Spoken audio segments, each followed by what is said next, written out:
السلام علیکم ورحمۃ اللہ۔ کلاس 10th کی اردو کی پہلی کتاب ہے درخشاں۔ اس میں ایک پہلا چیپٹر ہے حمد خدائے عز و جل، جس میں کہ اس کو لکھنے والے جو ہے رائٹر کو اردو میں مصنف کہتے ہیں۔ رائٹر جو لکھنے والے ہیں حمد خدائے عز و جل کو، وہ شبنم کمالی ہے۔ شبنم کمالی کی حالات زندگی سب سے پہلے جو ہے ہم جان لیتے ہیں۔ اسی سے ریلیٹڈ بہت سارے سوالات آپ کے کتاب میں موجود ہیں۔ سب سے پہلے جانتے ہیں کہ شبنم کمالی ہے کون، ان کی پیدائش کب ہوئی، ان کی وفات کب ہوئی، اور کون کون سے شعری مجموعے آپ کے کتاب میں انہوں نے لکھے۔ پہلا ہے شبنم کمالی کی پیدائش۔ شبنم کمالی کی پیدائش جو ہے 22 جولائی 1938 عیسوی کو ہوئی تھی۔ اب سوال ہے مقام یعنی استھان، کس جگہ پہ ان کی پیدائش ہوئی تھی؟ تو مقام ہے اس کا پوکھریرا ضلع سیتامڑھی بہار میں۔ ان کا اصل نام کیا تھا؟ شبنم کمالی کا اصل نام مصطفیٰ رضا۔ ان کی وفات جو ہے 2006 عیسوی میں ہو گئی۔ ان کی 3 شعری مجموعے جو انہوں نے لکھی ہے، 3 یا 4 یا کئی شعری مجموعے جو یہاں پہ مندرجہ لکھی ہوئی ہے۔ پہلا ہے انوار عقیدت، دوسرا ہے ریاض عقیدت، تیسرا ہے صہبائے عقیدت، چوتھا فردوس عقیدت، اور صہبائے عقیدت یہاں ضیاء عقیدت تھا۔ تو ایک بار ہم پھر شعری مجموعوں کو پڑھ لیتے ہیں۔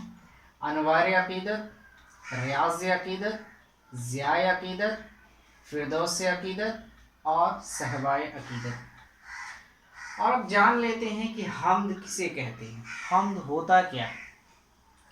تو حمد کے جو لغوی معنی ہوتے ہیں وہ خدا کی تعریف ہوتی ہے۔ ایک ثنا معنی بھی ایک تعریف ہوتی ہے، لیکن حمد کے جو معنی ہے وہ صرف اور صرف وہ خدا کی تعریف کے لیے ہی استعمال کیا جاتا ہے۔ اب سوال ہے یہاں پہ حمد کیا ہے، حمد کی تعریف کیا ہے۔ کوئی اگر 5 جملوں میں آپ کو پوچھے کہ حمد کسے کہتے ہیں اور اللہ کی تعریف کیا کیا ہے وہ بتائیں، تو سب سے پہلے اللہ تعالیٰ کا فرمان ہے کہ حضور پاک صلی اللہ علیہ وسلم نے فرمایا کہ دنیا کی ساری زمینوں کو اگر کاغذ بنا لیا جائے، اور جتنے درخت ہیں اگر ان کے جو ہے قلم بنا لیا جائے، اور جتنے سمندر کے پانی ہیں اس کو اگر سیاہی بنا لیا جائے، تو اگر اللہ تعالیٰ کی تعریف اگر انسان لکھنا چاہے وہ ساری کی ساری چیزیں ختم ہو جائے گی، لیکن اللہ کی تعریف ختم نہیں ہوگی۔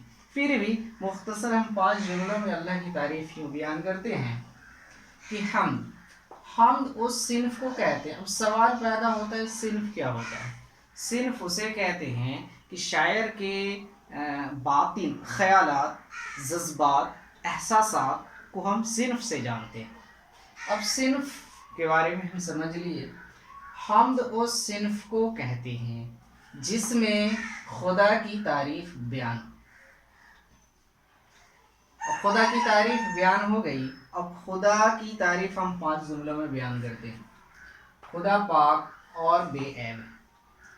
خدا نہ کسی کا باپ ہے اور نہ کسی کا بیٹا۔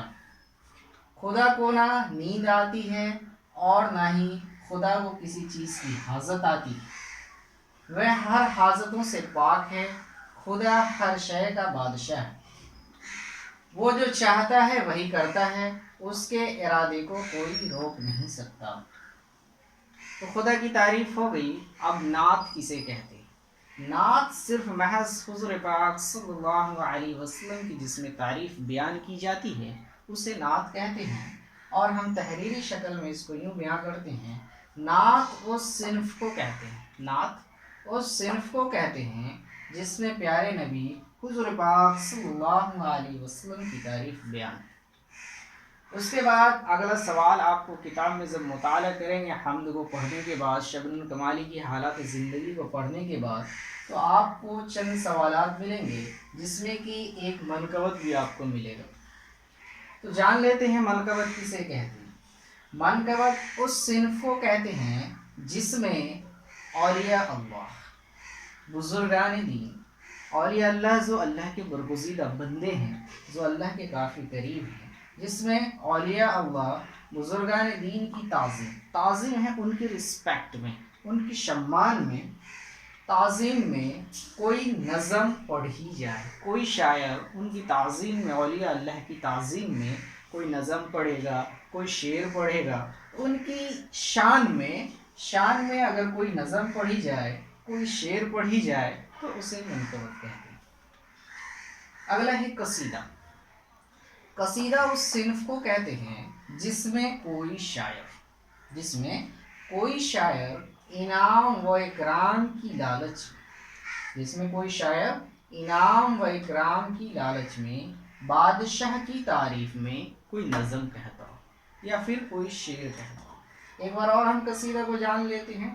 قصیدہ اس صنف کو کہتے ہیں جس میں کوئی شاعر انعام و اکرام کی لالچ میں بادشاہ کی تعریف میں کوئی نظم کہتا ہو تو ہم اسے قصیدہ کہتے ہیں۔ تو اتنا ہی سوالات تھا آپ کی کتاب کے اندر، ہم تو خیر ہم نہیں پڑھا سکے، خیر وقت کی نزاکت تھی۔ انشاءاللہ اگر کوئی نئی ویڈیوز آپ کے پاس پھر ڈالیں گے ہو سکے اس میں حمد کو آپ پڑھا دیں۔ تو آپ مطالعہ کریں حمد کے بارے میں، تو حمد کے پہلے جو ہے لفظ اور معنی ہوتا ہے، آپ خاص کر کے لفظ معنی پہ زیادہ محنت کر کے اس کو جو ہے یاد کر لیں۔ تو حمد کے اندر لفظ معنی جو آتے ہیں، سب سے پہلے حمد کے معنی ہے خدا کی تعریف، اس کے بعد ہے ثنا۔ ثنا کا مطلب ہوتا ہے تعریف، حمد اللہ کی تعریف، ثنا اور دیگر مخلوق کی تعریف۔ محال کا معنی ہوتا ہے ناممکن، حال و قال کیفیت، ظلمت معنی اندھیرا، دہر معنی دنیا، عروض معنی ترقی، فکر معنی خیال، بے نوا خاموش، عز و جل عزت اور برائی والا، خالق پیدا کرنے والا، نظم انتظام، ایکتا اکیلا لا شریک، ذوالجلال مرتبے والا اور عظمت۔ آپ اس لفظ معنی کو یاد کر لیں گے، انشاءاللہ حمد کو ایک نئے شیرے سے، ایک نئے انداز سے آپ کے سامنے لے کے آئیں گے۔ تب تک کے لیے ہمیں اجازت دیں، خدا حافظ۔